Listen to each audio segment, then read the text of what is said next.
വിമാനത്താവളത്തിൽ സ്വർണം പൊട്ടിക്കലെത്തിയ സംഘത്തിൽ നിന്നും രക്ഷപ്പെട്ട 3 പേർക്കായുള്ള അന്വേഷണം പോലീസ് ഊർജിതമാക്കി.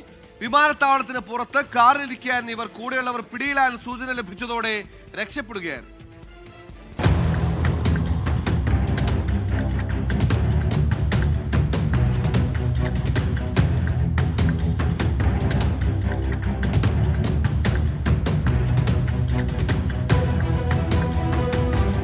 ഒരിടവേളയ്ക്ക് ശേഷം കരിപ്പൂരിൽ സ്വർണം പൊട്ടിക്കൽ സംഘങ്ങൾ സജീവമാകുമ്പോൾ തുടക്കത്തിലെ ഇതിനെ വേരോടെ പിഴുതെടുക്കാനുള്ള നീക്കമാണ് പോലീസ് നടക്കുന്നത്.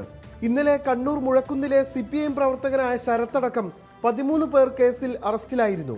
ജിദ്ദയിൽ നിന്ന് കരിപ്പൂർ വിമാനത്താവളത്തിലെത്തിയ മലപ്പുറം സ്വദേശി മുഹമ്മദ് സൽമാനിൽ നിന്ന് സ്വർണം തട്ടിയെടുക്കുകയായിരുന്നു സംഘം പദ്ധതിയിട്ടിരുന്നത്. വിദേശത്തുള്ള അലി അക്ബർ, അൻസാർ എന്നിവരാണ് സംഘത്തെ ദൗത്യമേൽപ്പിച്ചിരുന്നത്.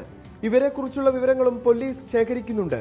പോലീസ് സാന്നിധ്യം തിരിച്ചറിഞ്ഞ് രക്ഷപ്പെട്ട സംഘത്തെ ഉടൻ പിടികൂടാൻ കഴിയുമെന്നാണ് പോലീസിന്റെ പ്രതീക്ഷ. 24 മലപ്പുറം.